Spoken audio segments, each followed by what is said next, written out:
Hola, ¿qué tal amigos de Scroll and Tap? Yo soy Perla Velázquez. Seguramente se acordarán de mí por todas estas cápsulas que les he traído de la chisma en los Juegos Olímpicos, pero en esta ocasión no estamos aquí para hablar de los Juegos Olímpicos porque ya es cosa del pasado.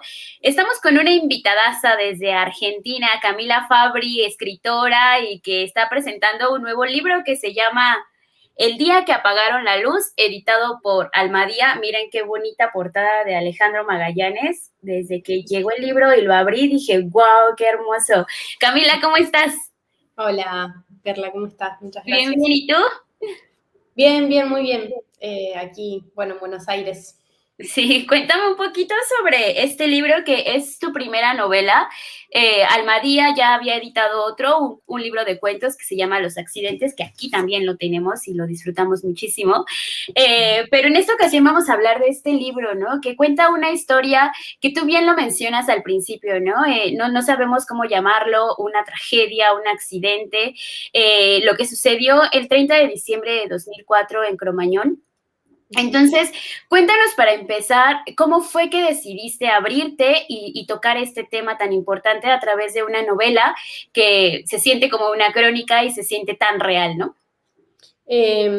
Sí, yo creo que hay algo de, es un registro de crónica, es una crónica muy personal, muy íntima, toma un hito universal que fue esta tragedia que sucedió en Buenos Aires en diciembre del 2004, para contar, me parece un poco, sí, las zonas más íntimas, tanto mías como de mis amigos y contemporáneos de ese momento, la relación que tuvieron ellos con lo que pasó y con sus juventudes, un poco cruzadas por esta situación, ¿no? Que ellos tenían, y yo también teníamos entre 14 y 15 años, digamos, éramos demasiado jóvenes para entender que estas cosas suceden. Ujú. Entonces, bueno, un poco mi intención durante muchos años fue escribir algo sobre este tema, pero por algún motivo le tenía tanto respeto que no me animaba, no sabía cómo encararlo. ¿No? Me parecía, todo lo que se me ocurría me parecía irresponsable, me parecía que dejaba fuera muchas voces, que no entendía bien desde qué lugar yo lo iba a hacer, porque yo no soy una sobreviviente, digamos, yo no estuve esa noche, pero aún así estuve la noche anterior y todas esas eran mis costumbres y esas eran mis bandas y esas era mi gente también. Entonces, en un momento me convencí y dije, bueno, si este es mi oficio y yo puedo escribir y lo voy a hacer. Y empecé, bueno, a entrevistar a estas personas, estos testimonios que aparecen en el libro, que son personas muy cercanas a mí, Ujú. que lo fueron de alguna manera en mi juventud. Y a partir, bueno, del registro de esas voces fue que empecé a delinear un poco las primeras instancias de esta crónica narrativa, esta novela de no ficción Ujú. que es este libro, ¿no? Ujú.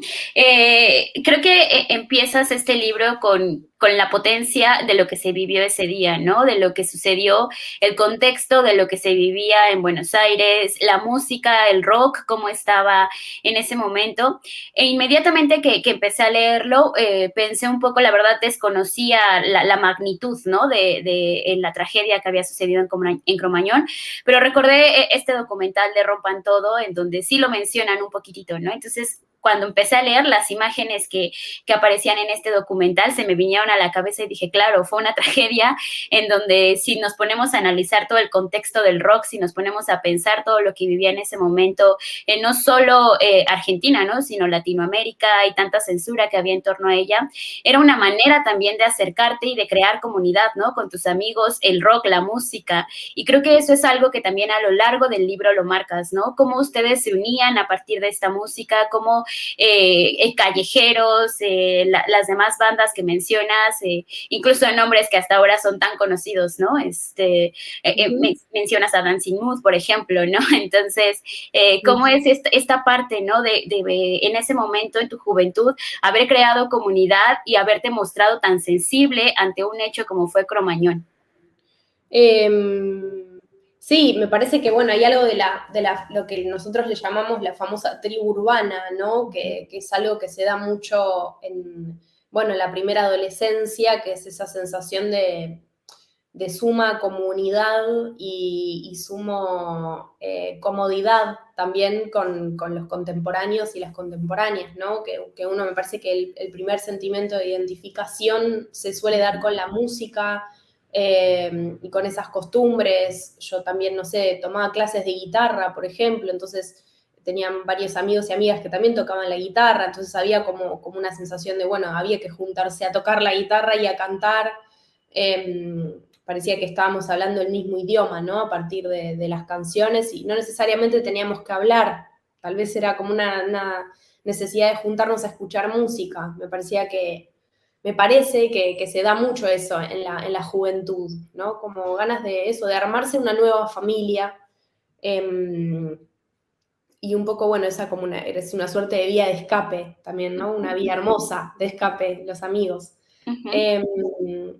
Y en ese sentido, bueno, en todo ese sentimiento de comunidad y de necesidad de estar cerca, también esto nos encontró muy cerca también. Entonces me parece que hubo algo, bueno, también de esta sensación de camaradería frente a una situación, bueno, tan tremenda como fue Cromañón. Adelante de todo esto también había una comunidad que estaba muy, muy, muy cercana. Eso es algo, tal vez una de las cosas, la única cosa buena que tiene esta situación.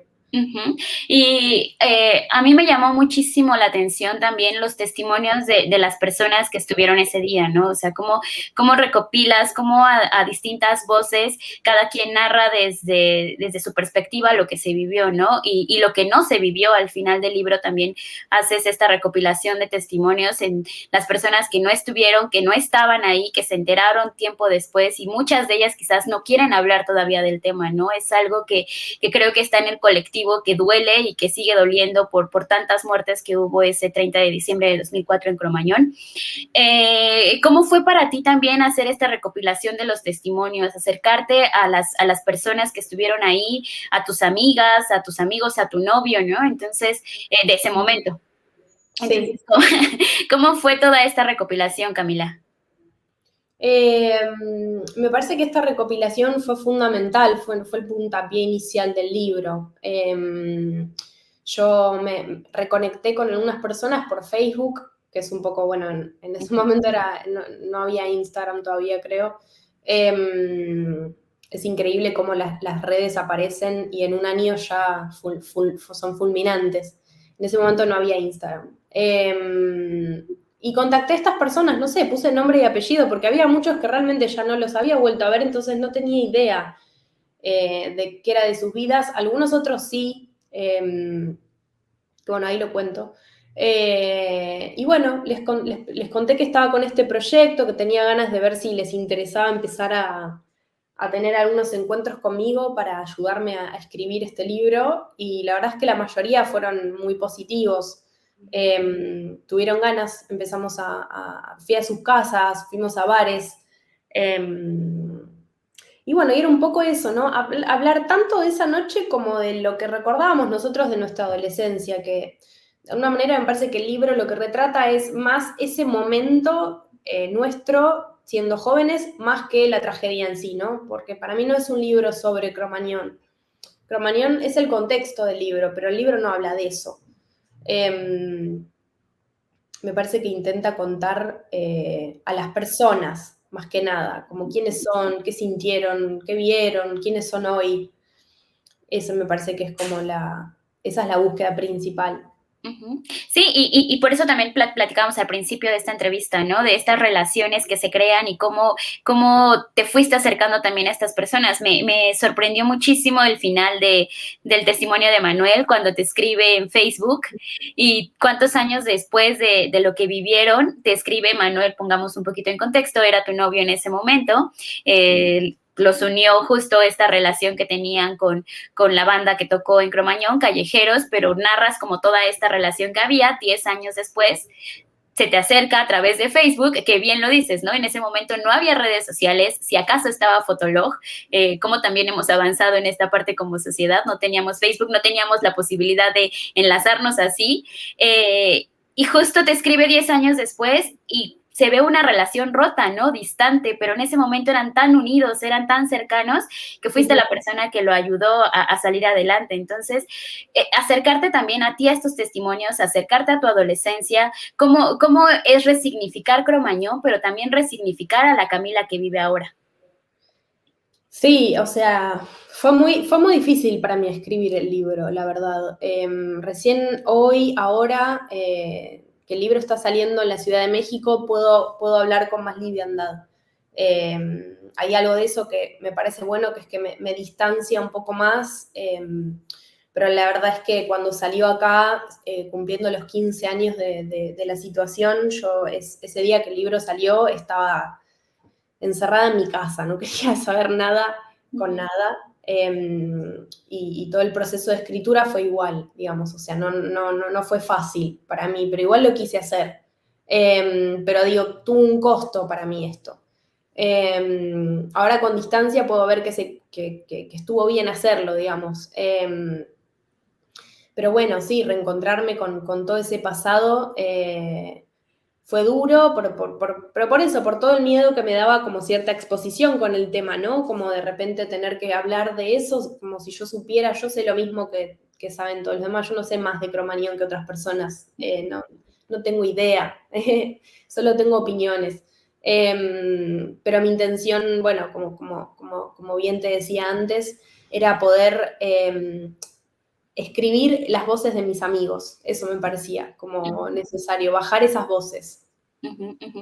Y antes de comenzar esta grabación, platicaba un poquito con Cami, le decía que en los últimos capítulos me puse a escuchar a la banda Callejeros y pensé mucho también en cómo se relaciona la música con los recuerdos, ¿no? Cómo sí, totalmente. A lo mejor yo no tenía el contexto, nunca había escuchado a Callejeros, ahora lo hice, lo hago con todo este contexto de lo que sucedió y me embargó una tristeza, ¿no? De saber una adolescencia, una generación como tal, estar escuchando esta música y vivir. ¿Cómo fue ahora, después de vivir todo esto con tus amigos, volver a escuchar a Callejeros, ¿no? Volver a escuchar a esta música de la adolescencia, volver a reunirse, quizás a escuchar un disco de las bandas que escuchaban, sacar las playeras que tenían con los nombres de las bandas que utilizaban en ese momento y que los distinguía como generación y como adolescentes quizás?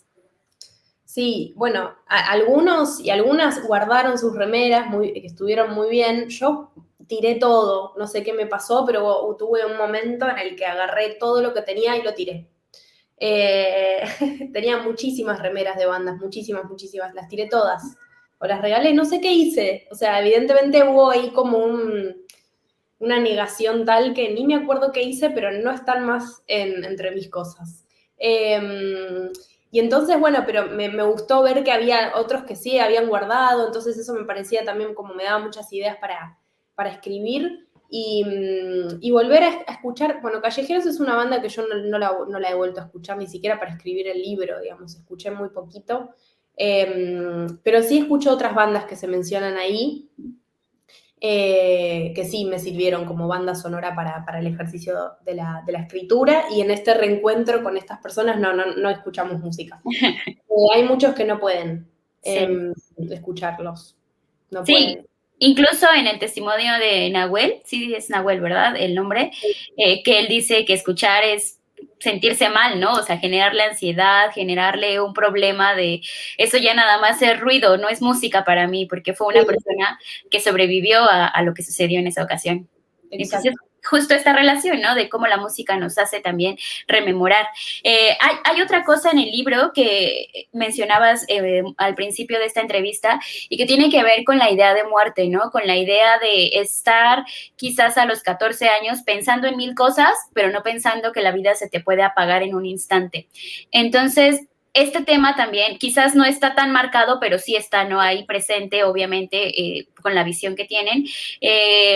¿Por qué decidir hablar de esto, no? Porque cuando estamos en esa edad, en esa época, sí, no nos pasa por la cabeza nada de ya, al día siguiente no voy a estar aquí, sino me quiero comer el mundo y ya, basta lo demás pase alrededor de nosotros. Uh-huh. Sí, digamos, es muy extraño eso, ¿no? No sé, es algo que me parece que fue como una fuerte educación sentimental de alguna manera, ¿no? Que es algo contra lo que hay que pelear también. Pero esa sensación quedó como muy impresa a lo largo de la vida de muchos. De que de un instante al otro eso se puede perder, porque además hay mucha gente, eso que digo, eso es la vida. Hay mucha gente que vio imágenes muy tremendas esa noche que no necesariamente, más allá de que lo que les pasó a ellos, van a quedarse con esas imágenes por el resto de sus vidas, porque no hay manera de borrar las imágenes de una cabeza. Entonces, para mí, ese también es uno de los efectos de esto, ¿no? Bueno, hay miles, pero ese es uno, como que hay que vivir con eso, y eso es como vivir con una pequeña muerte también. Llevar eso a todas partes. Yo no me puedo imaginar cómo será eso. Entonces me parece que es importante también, bueno, pensar más allá de esta situación que pasó y tratar de escarbar ahí, bueno, pensar en estas personas hoy, ¿no? ¿Quiénes son hoy? ¿Cómo están pudiendo seguir adelante? ¿Qué hicieron con todo eso que les pasó? Me parece que se trata un poco también de eso el libro, ¿no? Como de, bueno, ver quiénes son ellos hoy y qué piensan y qué música escuchan y cómo siguen. Sí, sí, sí, sí. Y que en el libro en realidad es un libro muy chiquitito, son 130 páginas más o menos de la novela como tal, pero te lo comes, ¿no? O sea, estás leyendo y avanzas y avanzas y avanzas, porque en realidad son textos muy pequeñitos que quizás esto venga también de tu relación anterior con relatos cortos, en donde sí, ¿no? O sea, las historias a lo que vas directo, nos encierras en esta atmósfera, que eso se agradece muchísimo cuando uno está leyendo, y te envuelve en serio. El libro se llama El día que apagaron la luz, Camila Fabri, editado por Almadía. Muchas felicidades por esta primera novela y tu segundo libro aquí, editado en Almadía. El otro de cuentos es Los Accidentes. Escribo corto, no me sale escribir muy largo, así que bueno, eso tal vez es bueno para algunos, sí. Sí, un plus que se disfruta muchísimo desde este lado. Muchas gracias, Cami, por esta entrevista y por compartirnos esta parte de ti, esta adolescencia que quizás pues nos podemos sentir identificados en el libro por todo lo que se crea y como sí mencionas, ¿no? O sea, es toda una generación, son gente que compartimos amigos, que como perdemos a lo mejor con el paso de los años, pero que hay algo que nos une y eso haces tú con este libro, ¿no? O sea, reunir muchas voces que los une a algo y que una generación está marcada en Argentina y podemos entender quizás un poquito de esta población de Buenos Aires. Sí, bueno, muchas gracias a vos, Perla, por todo y bueno, eso, espero que lo disfruten, no sé si la palabra no es disfrutarlo, ¿no? Pero bueno, que lo puedan atravesar y que les deje alguna sensación así como memorable. Sí, seguro. Muchísimas gracias, Cami, que la pases muy bien y síganos, coméntenos acá abajo dónde pueden adquirir el libro. Ahorita les ponemos el link de la tienda Almadía en línea y pues el día que apagaron la luz. Camila, muchísimas gracias. Hasta luego, chicos. Adiós. Bye.